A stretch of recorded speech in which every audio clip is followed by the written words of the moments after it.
Hello and welcome to another Pi Crowdcast. I'm Rick Tarosi, co-founder and general manager of Pi, and I'll be your host.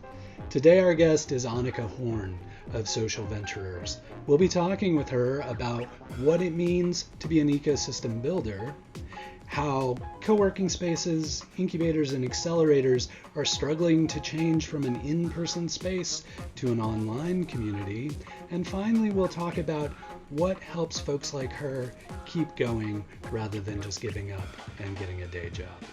If you like what you see, please make sure to subscribe and maybe give us a like, and we'll get right into this conversation with Anika Horn. Hi, Anika Horn. I'm currently sitting in Chapel Hill, North Carolina. I'm born and raised in East Germany. I've lived in North America for about 5 or 6 years now. But still have strong ties back to Germany and some really cool folks in Europe, which has been great in terms of the work that I've been doing. So just in looking back, I seem to do a lot of storytelling. I just can't help myself. And it just always happens to fall into entrepreneurship, community building, sort of a little bit of social impact, and how do we use business as a force for good to enhance well-being and health and wealth in our communities. So probably my most prominent project right now where I'm spending a lot of time is called Social Venturers, where I interview people like Rick Tarosi, and we have a quite candid conversation around what do you do to support entrepreneurs? What's your approach? And also, how do you do this work without losing yourself in the process? So having done the work myself, both in Germany and here in the US, more than I'd like to admit, I would wake up every now and then and think, man, I'm really doing work that I love, and I love being of service, but man, I'm tired. I'm so exhausted. And, you get really close to just throwing in the towel. I mean, just with the interviews I've done, how often have I heard, man, maybe I should just get a real job. This is really yeah, exactly. So, a lot of my work is focused around that. And then I'm part of a number of groups that I'm happy to talk more about. But a lot of what I do is around this whole topic of how do we create and nurture these ecosystems in which entrepreneurs can thrive. And just trying to look at it from different angles and find some tangible advice, and always pay attention to how do we do our work really, really well, but how do we also make sure that we're not doing it at complete cost of our own well-being. So trying to bring that all together for the sake of sustainability. Well, which is really, it's an interesting meta level, because like a lot of us are in the role of running startups that support other startups, and you're yet a layer above that. You're like supporting the supporters who are supporting the startup. So it's been really interesting to see that storytelling from you. You have been at the forefront of kind of this, what to most people is a new definition of this type of work, which is being referred to as an ecosystem builder. Can you maybe talk a little bit about that term and the concept and kind of define it for folks? Absolutely, I can talk about that for days. So what I like to start with is saying ecosystem building is a mindset. Like it doesn't matter where you work. I think everyone on this call with the right mindset can do the work of an ecosystem builder. And that mindset mostly revolves around understanding that entrepreneurs do not succeed in a vacuum. Entrepreneurs need resources, and that can be a lot of different things. That can be simply information. It's talent, whether you're hiring, you're looking for advisors, mentors, just sort of expertise.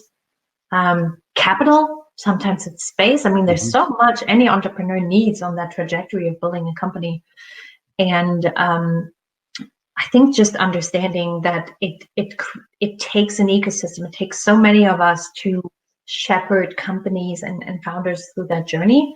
That's part of being an ecosystem builder. And then what sets us apart, I think, from just general economic development is understanding that it's not about me who runs Pi or who runs a co-working space, but really thinking, what do founders need? Am I really the right like, am I the only person? Am I the right person to support them, or should I be sending them here or there? So really sort of curating that startup experience, or really for existing companies, it doesn't have to be startups.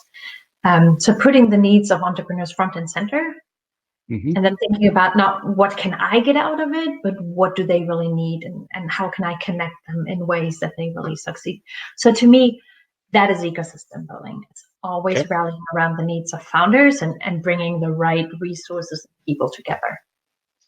And what do you see, because from your vantage, you get to see a variety of different communities doing this work. Are there common threads that you've encountered among the folks doing this work, or among communities doing this work? I would say among the people is a great sense of service, strongly tied into the identity of the person. Is I'm here to serve, I'm here to make my community better, to invest in entrepreneurs into the next generation. So there's definitely that thread. And I've seen, and maybe I just happen to talk to the right people, but I've seen a really strong role of co-working spaces, especially over the last 3 months, of saying, holy shit, basic business model, it's space. And now that people are not coming together, how do we pivot in a way that we still provide service or provide value for people who we normally work with? And that has been super interesting in my most recent conversations, I think. Yeah. You touch on something like the whole world changed 8 to 12 weeks ago, depending on where you were. You've also been kind of putting forth this concept of second responders. Can you talk a little bit about that story and that campaign? Absolutely. So obviously, the pandemic broke out, is still going on in some parts of the world, and we need to take care of our basic needs. We can do it ourselves, we support others, but I think what happens next is really important, especially when we talk about business entrepreneurship, be it small businesses, high growth startups, existing companies, medium-sized companies, doesn't matter, where as everybody is starting to adapt to the new situation, and once their basic needs are taken care of, there is a great opportunity for us as ecosystem builders to really listen very closely to what founders need next. So once they're privately taken care of, we come in as second responders and say, okay, we stop the bleeding for now. Now, how can we help you move forward? And, that has a lot of different views or alternatives depending on the industry and where you're located and what your business model is. So for some companies, it means pivoting. For other companies, unfortunately, it means probably ceasing operations for the time being. But I think that is the importance of different ecosystem builders. And that's what I've been focusing on in part at Social Venturers, is trying to look at how do ecosystem builders like yourself enter their community or work with their community to figure out, A, what's happening. So really assessing data and trying to figure out what the impact is, and then corralling the troops and finding out from founders, what do you need most right now? And I think that's super important. And I have a whole blog post about what different second responders have done around the world to support entrepreneurs in their communities. And I think what I've noticed is, again, it is a technical expertise, really the business acumen, but it's also taking care of people, because a company can cease to exist, but it's so much about the person. And in enrichment, we always talk about investing in the lives of founders. And I think especially now that is needed more than ever, because this is such a new time and we need to be taking care of each other. And that's the importance or the role of a second responder. Nice. Yeah, I think this has always been, doing this work has always been a significant amount of emotional labor, which is why I think so many people feel so taxed by it. What have you found from the conversations you've had? Like, if someone is doing this work, what are some of the best ways to kind of sustain that energy or find ways of making time to take care of yourself when you're in this very much kind of servant role for a community? Yeah. Unfortunately, there's not really a blueprint in that what works for me is going to work for you. So I think it forces us to really go back to the source of why we're doing this work in the first place. I've spent a lot of time over the last few weeks really thinking about what is this why? What is my raison d'etre, my reason for being in this world, and how does it show up in the community? And I believe that when we anchor ourselves in that, whatever drives you, whatever you're in the world to do, you can then figure out, okay, and how do I want to translate that into action? And always reminding yourself before it's too late that you can only pour from a full cup. So you can have this many meetings and calls, and that's wonderful. But if you, Rick, for example, just burn yourself out in the process, and you're not going to be able to do it next week or the week after, and then you haven't really helped anyone.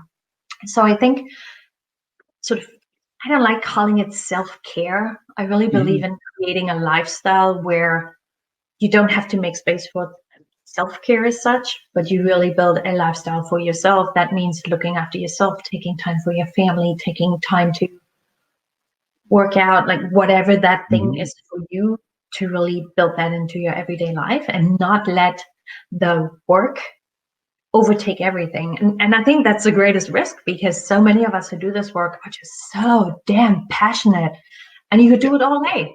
If there's no family, there's no partner, you can work all day. No one's going to stop you. And the more you work, the more good you create. But you're kind of burning the candle from both ends. So whatever that means for you, for some people, it's, I don't know, going on super long bike rides. For other people, it's just turning off any screen, be in nature, or do yoga, go boxing. I don't know. So whatever that is, I think especially in such an intense time that we've been living through, you have a responsibility towards your community to take good care of yourself. Otherwise, everybody kind of loses in the long run, and we don't want that. Yeah. Well, and I think that if there's among the few bright spots of this whole situation is just that kind of re-engagement with the human condition, that this is something that there's no way of escaping from. There's no way to hustle your way out of this situation, right? Like everybody's going through exactly the same thing, and that level set I found to be really interesting, just personally through my experience.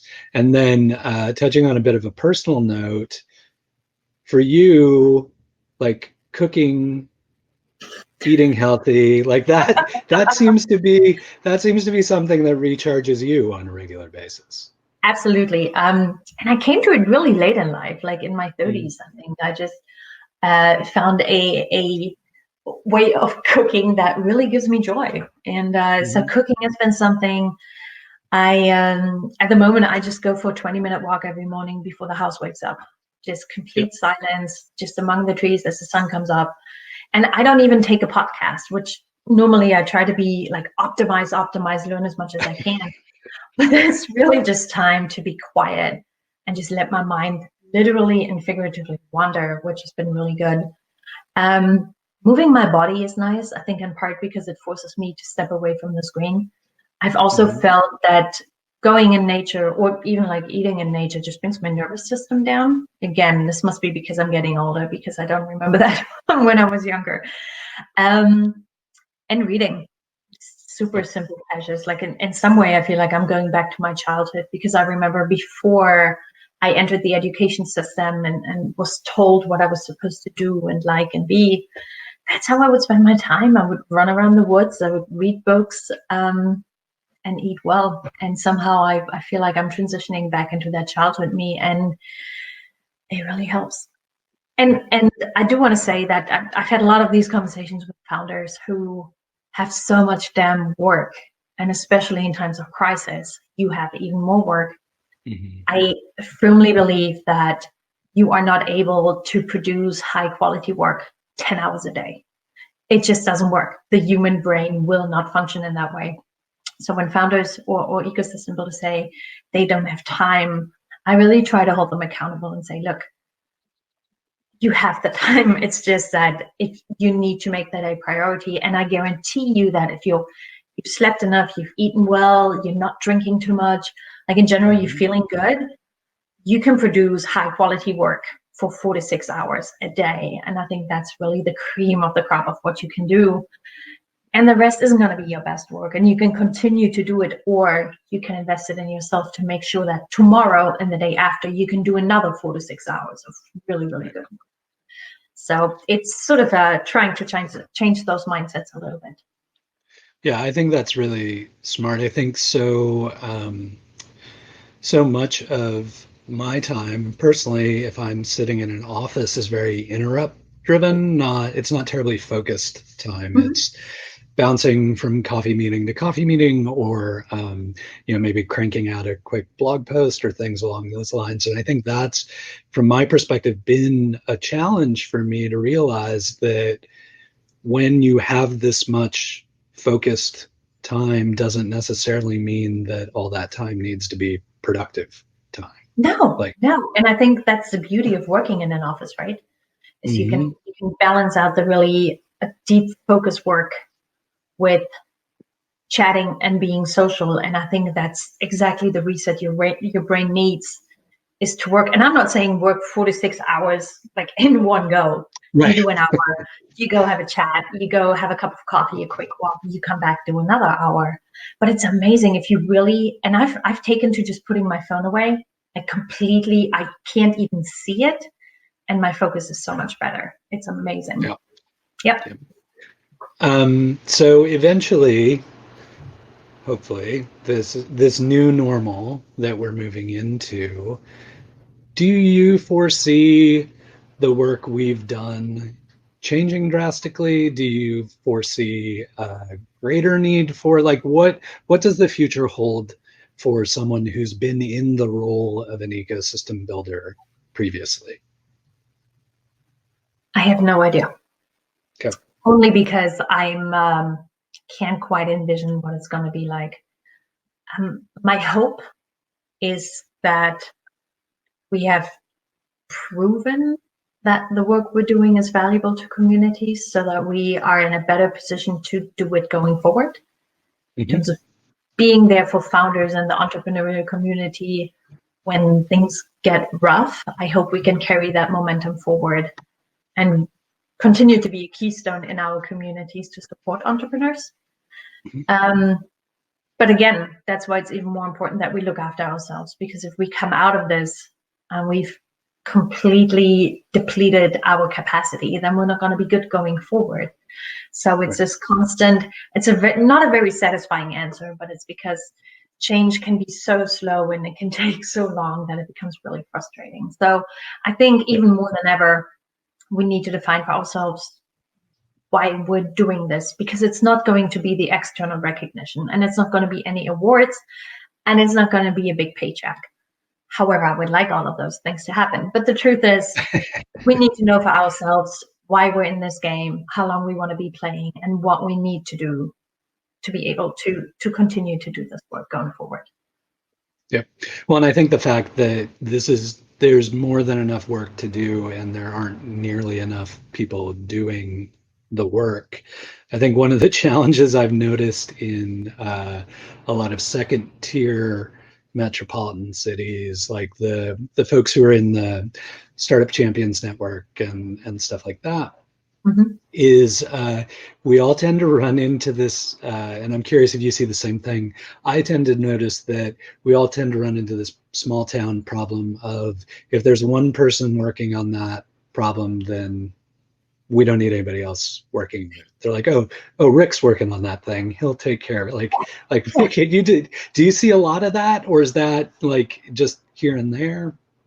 I think I choose not to see it, but it does happen. But I try to tell people, what if Oprah had said, oh, the world doesn't need another talk host? It's like, we would have never had Oprah. And if your favorite restaurant, Rick, had said before they opened, we don't really need another taco place or pie place or whatever it is, and they would have never opened. That's insane.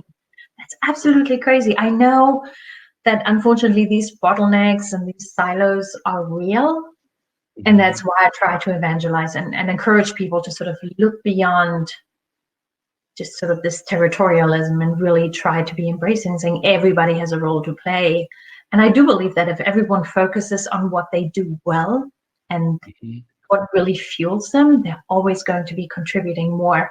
And instead of sort of slicing off the pie, I think that the pie itself just gets bigger if everybody comes with a genuine intention of seeing entrepreneurs thrive. And if you're curious about seeing some of these stories from other founders that Anika's talked to, just drop the Social Ventures link in there again.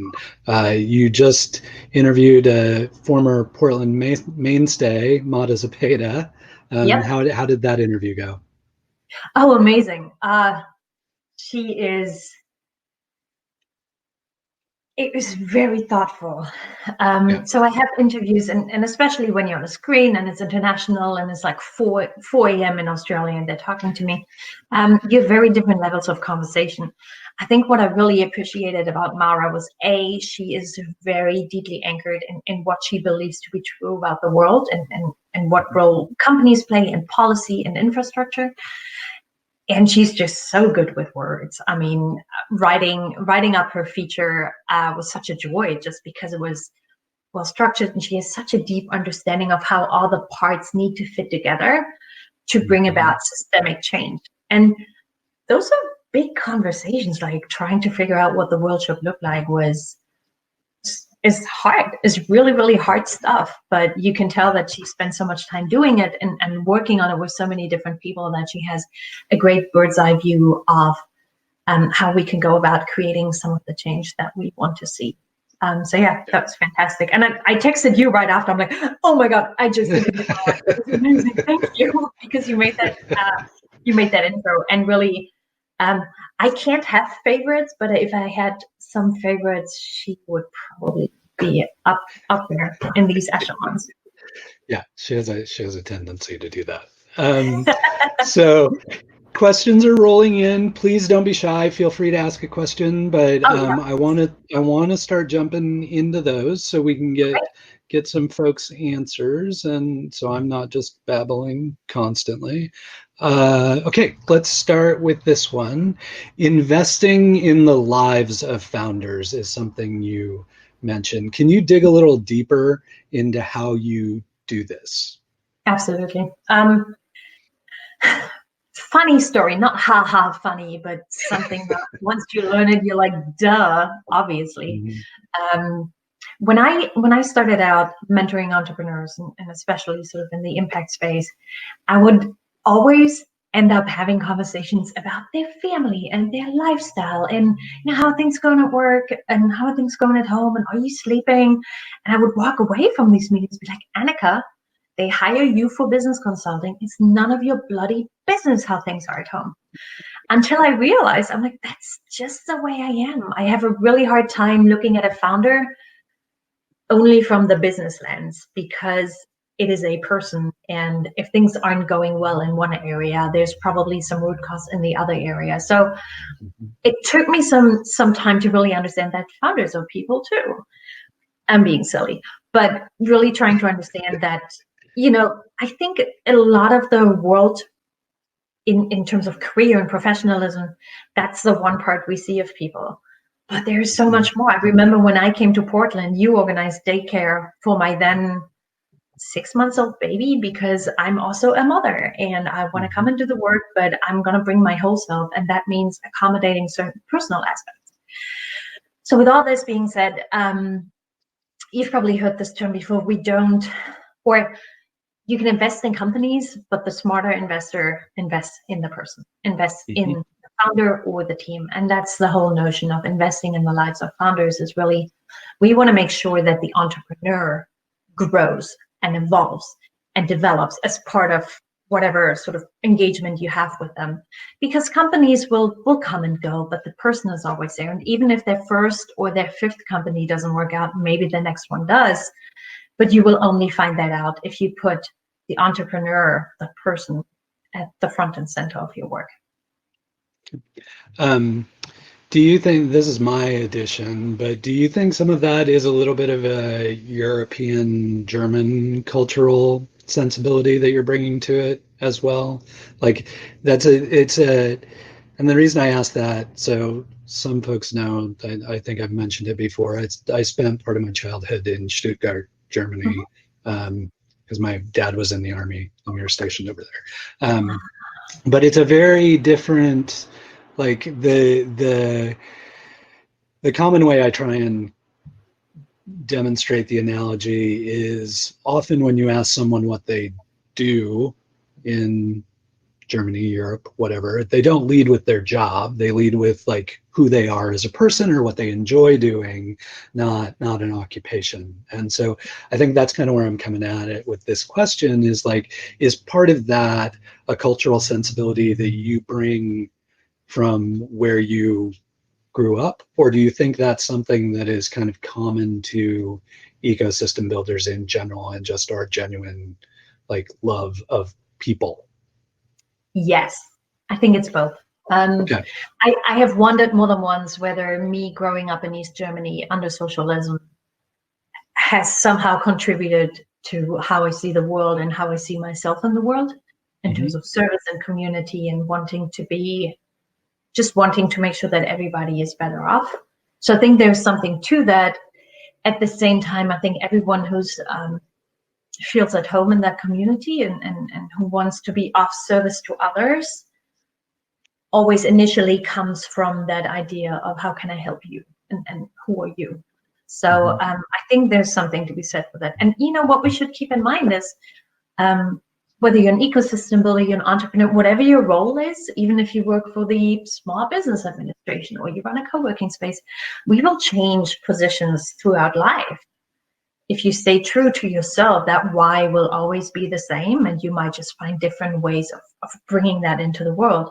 It might be through being on a board, or it comes through volunteering. Maybe it comes through doing policy work. So there's so many different ways where I feel like our career, if you want to call it that, is really changing positions. And if you're fortunate to find that purpose, you can find very different ways on how to work on that problem on different levels of society and with different groups.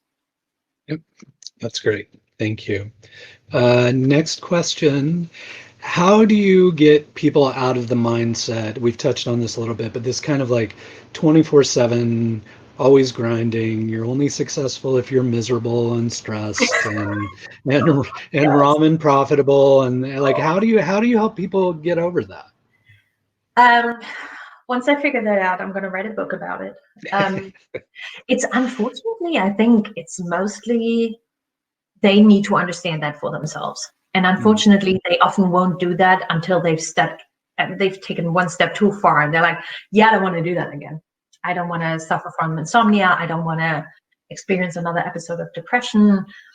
I don't want to, snap at my partner. So unfortunately, I think a lot of it comes from feeling the pain firsthand, that you can start to think that you want to overwrite this. And I don't want to down talk this. I think we've been conditioned for so long to think that you need to hustle and be a ninja of this and an expert on that. And the more you work, I will say that is a difference between Europe and the US. So my husband's American, and he cannot believe how much annual leave people in Europe have, and that they actually take that they actually will go on vacation for 2 weeks and not think about work. It frustrates him. Whereas I genuinely believe we are as productive as we are because we know we need to take breaks. We know we're going to bring our best selves back to the office if we spend 2 weeks in the summer at a beach somewhere with our family, with our loved ones. And so building in these breaks as a society, as a country of Germany, has really helped us become more productive. So I like to bring that as an argument, but bringing it back to the individual, it's super hard. But if I get founders or really anyone to have a conversation around how often they feel tired, exhausted, they wake up and they're like, I don't really know why I'm doing this anymore. That's sort of where we start having that conversation. But from there, it's a lot of work. Like you need to understand that for yourself before I can help you figure out what that might look like for you. Well, and I think a lot of our work, knowing you, is kind of like demystifying a lot of that mythology, like telling the story a different way so that people have an understanding that there's not just one way to build a company or build an Oh, yeah, ecosystem. absolutely. And again, I think as a founder, it's important to learn that about yourself before you start or before you grow your company, because people will inadvertently look at you for guidance. Yep. And if you write emails on a Sunday, they're going to feel compelled that they might have to do that too. So really, it trickles down into your company, it trickles down into the values through which people want to come and work for you. And I think that's super important. There's a B Corp in Richmond, and they have mandatory leave, for example, between Christmas and New Year's. She said, Mm-hmm. you're not going to bring your best work if you've got your in-laws at home waiting for you to come home from work. So really, she's trying to lead by example. And I think that's super important, be it as an ecosystem builder, kind of pointing at you, Rick. However you Mm-hmm. work is how the community thinks they need to show up for you and for each other. Mm-hmm. Same true for an entrepreneur. The same really as a parent. So you need to model what you want to see to make sure that people can see how it's being done. Yep. Yeah, and I personally admit I do a horrible job with that. I mean, I started my career prior to the dot-com days, but really the formative time was the dot-com days, and then you were always expected to be responding to emails at 2:30 in the morning and then be up again doing so. I have a really bad work ethic in that way that can always use more help. Speaking of, you mentioned that some days you're so tired from work that you think about just getting a regular day job. Oh, What's absolutely. what's the one thing that keeps you coming back to ecosystem building every day instead of just giving up? Oh, what an amazing question. Wow. I can't really do anything else in that I don't have a fire in me that would feed anything else but that. Some kind of a mistress to my own passion, if you will. Mm-hmm. I've thought, I mean, I genuinely have thought a few times about I probably should just get a job. I mean, I have a family.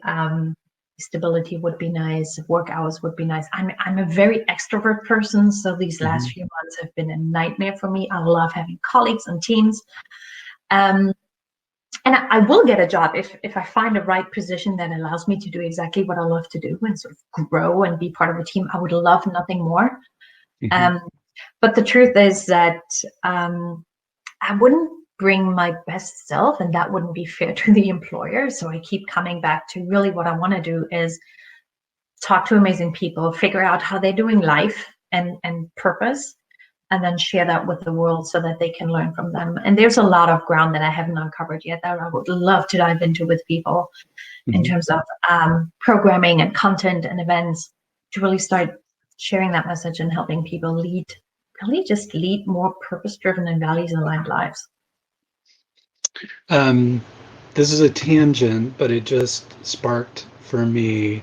Hopefully, I'm pronouncing it correctly. It's Rebel. Is that the conference? Can you talk a little bit about that event and not only the event itself as it exists previously, but what you're having to do given the pandemic with that? Absolutely. So Rebelcon is a sort of a boutique conference for women. Whether you're an entrepreneur, freelancer, professional in a company, it doesn't matter.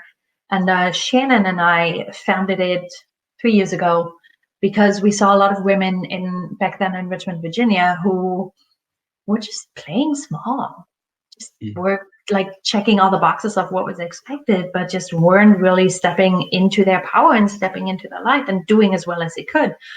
So we created this conference format with guest speakers from around the country and then sort of local workshop hosts. So the idea would be we bring a topic from someone from out of town and then have a short activity afterwards to really put it into practice.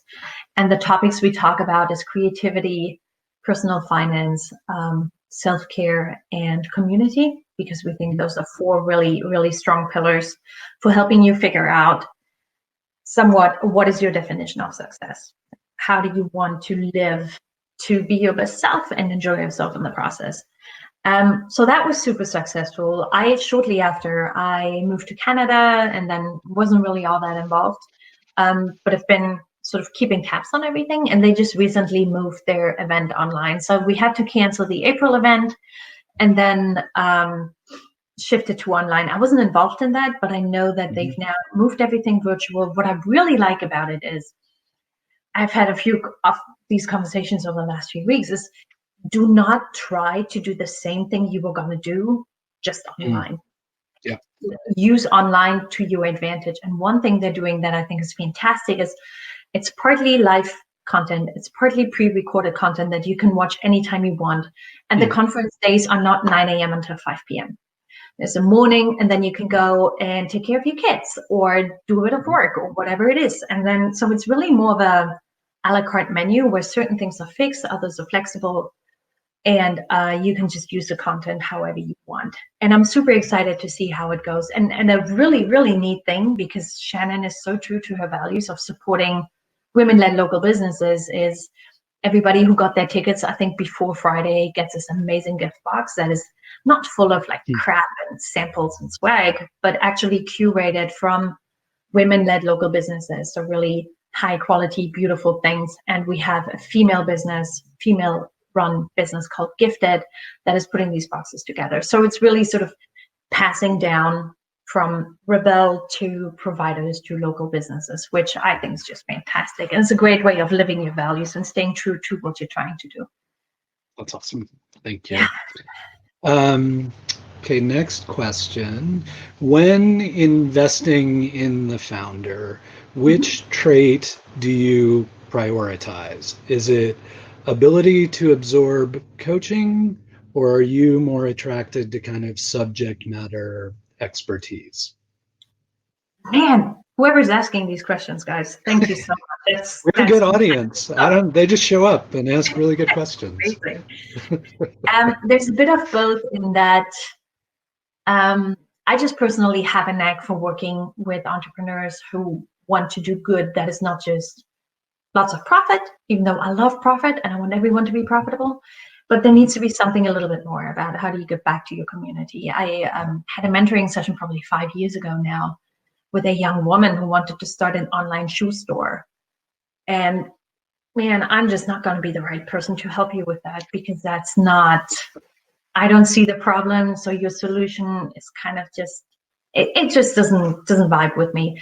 But in general, people who start companies to support underrepresented groups, or who just want to do good in the world and use business as a vehicle to do that, that's something I get super excited about. And yes, I absolutely have tried to work with founders who are zero coachable, and that's just frustrating for everybody involved. So that kind of takes care of itself. So there's a little bit of both of, do we align on our values, that business is more than just making money? And are you actually here to listen? Because I'm going to give you my best. I always like to say I'm like a business partner who doesn't own 50% of the business. I just love to walk alongside founders and support them as if it were my own business. But if you're not going to listen, then that's really frustrating for me and for you as well, because that person doesn't get out of me what they came to me for. Yep. Totally. I totally agree with that. And I think, we, in our work at Pi, have had to forego working with some founders, not because the company wasn't going to be successful, but simply that they just didn't match the type of person who thrives in our type of program. Absolutely. And no hard feelings. I mean, it's as frustrating for the founder as it is for us to try to support them. If you don't match, then that's just heartbreak for everybody. So yeah. Right. Yep. I'm super interested in the answer to this one. What do you feel are the best metrics for showing or demonstrating that you're adding value to the entrepreneurial community? So what are you tracking in terms of impact? I had a conversation about this with this really cool dude from Portland, Oregon called Rick Rossi. And we both decided that it's incredibly hard to showcase your impact. Some really tangible things, and I actually learned this from you, Rick, is just trying to keep track of the number of introductions you're doing. There's no guarantee that these introductions really spin off the next big company, but it shows an investment of what you're willing to do. And if you're someone like me who likes to keep track of things, that's one way to do it. This is a little embarrassing. I actually have a folder that says gratitude, where I put every email that ever came in, where someone just said, thank you for making this introduction, for following up, for sending me the link to that. It's just really for myself. Again, when I have those days and I think I should probably just get a real job, this is what I turn to keep track of it. I know there are efforts among ecosystems to try to track business growth and to try to track, employment numbers and sort of these GDP numbers that represent entrepreneurship.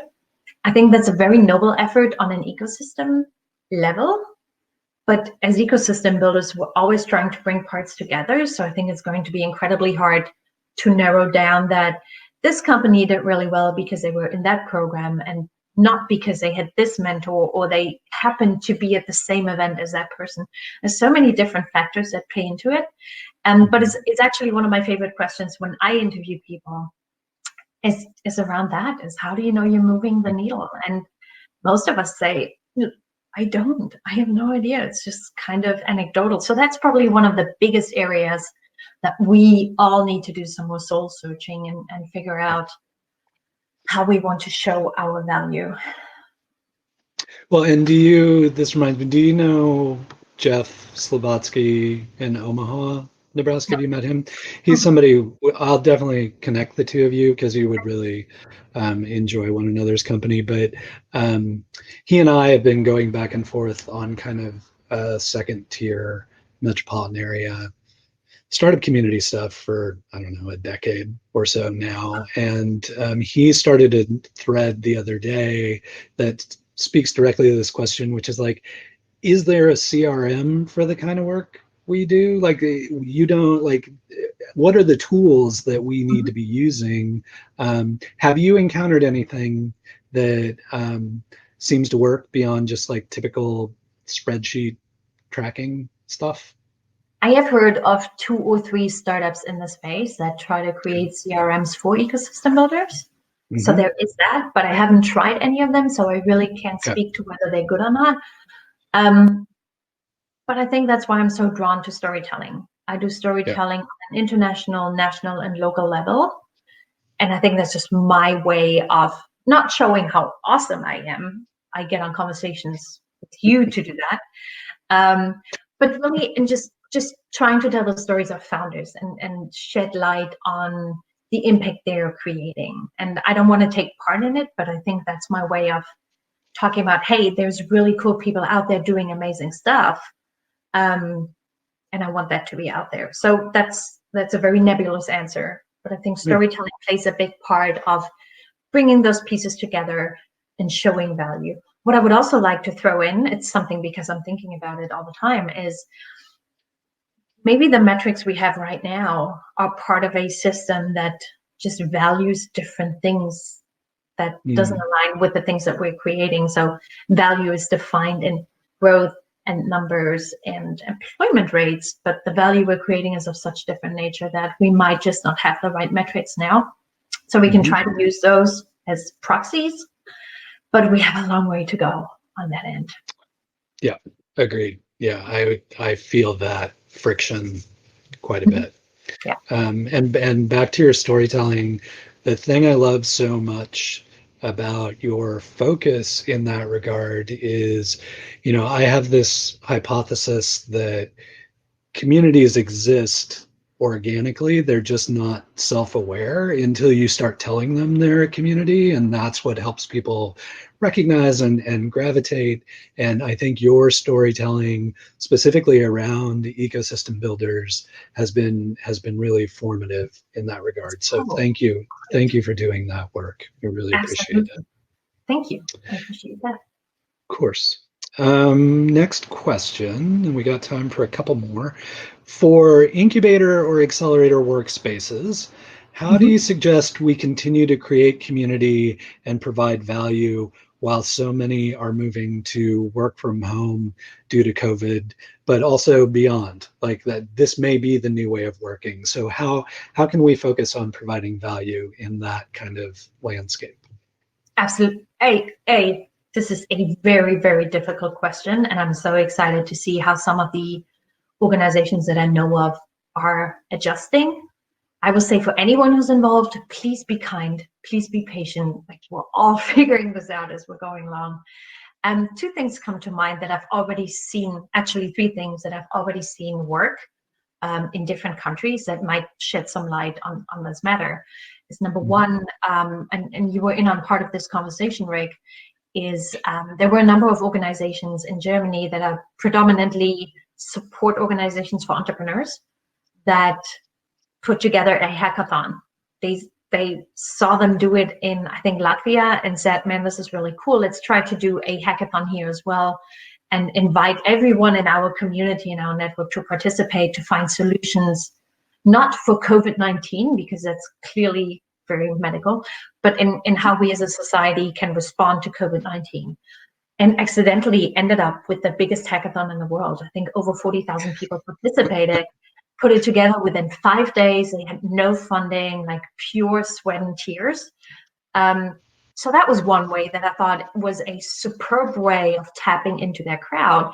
And Leon Reiner, who I spoke to from Impact Hub, said, we had all these members who were used to coming to our space, and now they're sitting at home. They feel isolated, and they feel like they want to do something because they're doers and makers and creators. So we gave them a platform to come out and play and do and put their creativity to work. So I thought that was really neat. They broke YouTube and Slack. They brought everything crashing down because of so much traffic. So I think there's definitely value there to give the makers and doers in your community a platform to find ways to be creative. The other space was in Quito, Ecuador. Michelle Arevalo Carpenter, she runs 5 co-working spaces. She had just opened one, I think, 2 weeks before the pandemic hit. And that was her whole business model, was co-working spaces for social innovators. So they had to pivot hard. And I know that their partners were super flexible and said, yeah, we gave you money to do this program, but obviously that's not needed right now. You're welcome to use it for something else.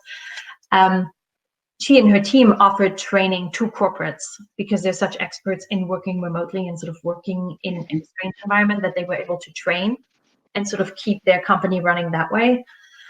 And just matchmaking was a big part of what this space and Michelle and her team did, was between the innovators and all the challenges that her country was facing and trying to bring those together and see what can work. And then thirdly, like in Garby in Richmond, Virginia, she runs a co-working space. And as soon as this hit, she was like, shucks, not about space right now. But what I love about Lycan is she knows her why. She knows she wants to serve these makers, creators, and doers. And so she was able from switching from, okay, they need space, now they don't need space. What do my people need right now? What can I provide them with? And so she started something called the Good Work Society, which is sort of an online co-working space. They have tea time 3 times a week, which is fantastic, just your water cooler conversations.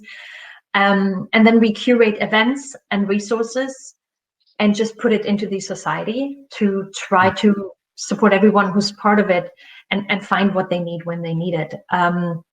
It's not huge right now, but her newsletter goes out to 3,000 people every week. That's awesome. And it's not so much about, I think a lot of what I've seen over the last few weeks is we're all trying to crank out events, which gets really tiring. So there is some merit to curating. So I've shared a few of your Crowdcast conversations with that community and saying, we don't need to reinvent. Thank you. We just need to be able to source and be able to provide it. I think the challenge for everybody is how to truly create community online. And that's a really hard one. The one thing I lean on is a Firestarter talk by someone called Fabian Fortmüller, one of the co-founders of Holski. And he said, any community, virtual or in person, it needs, what did he call it? He said something like, it needs a heartbeat, which means you need to have a certain frequency so that people start trusting that you're always going to be there. And when they go there, there's going to be someone there answering their call. So really sort of giving that frequency. It doesn't have to be flashy. It's probably even better if it's really scrappy. That's why we huddle around a pizza and a beer more so than in a fine dining restaurant, right? So I think shooting for an experience that is at least consistent and welcoming, and welcoming in every sense. It's diverse. It's there's certain rules of how we're going to treat each other. I think those are the first pointers, but that's definitely something we're gonna learn so much about over the next year, is how to build trust and community online. Yeah, and that's where a lot of my thinking has been lately as well. Not about the programmatic elements; those are easily translatable. It's the organic serendipity that happens when you have a bunch of people sitting next to one another that is very difficult to figure out how to replicate in Absolutely. online environment. And I did, for folks who are interested in more on the hackathon or the work in keto, I put the Skull Foundation presentation from the Skull World Forum is in the chat. Okay, try and get a couple more in. Oh, this is a good one. It's just a definition one. What is a social impact entrepreneur? Is your organization just for nonprofits, or what does an entrepreneur's project need to look like to fit within your organization? Wow, fantastic. So as with every definition, let me put it this way. It works on a continuum. I love working with folks who run a social enterprise, love working with B Corps, which I know you guys in Portland are through the roof in terms of B Corps. What it really comes down to me is someone who builds a venture that serves not just themselves and not just a profit, but the community at large. And the only reason I even use that language is I kind of want to stay clear of these very typical unicorn startups. Those are really the only people that I found I just don't have much to talk to and with about. But other than that, any small business, like, I don't know your experience, I'd be curious to hear, Rick, but so many small businesses I work with already have that baked in. They don't even need to say it. It's all about community. It's about helping out. It's about investing in their neighbors and in Main Street. So it's mostly just people who have a wider understanding of business. And I work with nonprofits too. It's really more about, I like to approach it in a sense that, what are you trying to do in the world, and what is the best vehicle to get you from here to there? For a lot of people, it is business, because just it generates revenue, it's self-sustaining, which is really, really nice. But there are certain issues that a business might not be the best fit, and a nonprofit is a better fit to approach that. And I work with those people just as much. I just love, I call them changemakers. Like whatever legal form that is, doesn't matter. As long as they have that at their core, those are the kinds of people I love to work with. I hope that helps. Okay. Yeah, that's a great answer. Yeah, and I think for us, what we see is a lot of self-selection. I mean, given our proximity to the Bay Area, if you're super financially motivated, hard-charging unicorn, why would you live in Portland when the Bay Area is more your culture, Exactly. right? So I think there's a little of that going on. Yeah. And here's a good one to end on from our friend Dwayne Johnson. Can you share how you make being a mom, an ecosystem builder, and an overall amazing community organizer all work together? How do you juggle all of that? Poorly, I think. Better on some days than on others.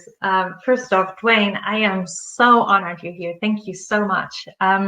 Actually, Rick and Dwayne, you both have seen me rock up to work events with my daughter strapped to me. So I guess that's how I try to make it work, is just try to bring her along and hope that people are cool and understanding.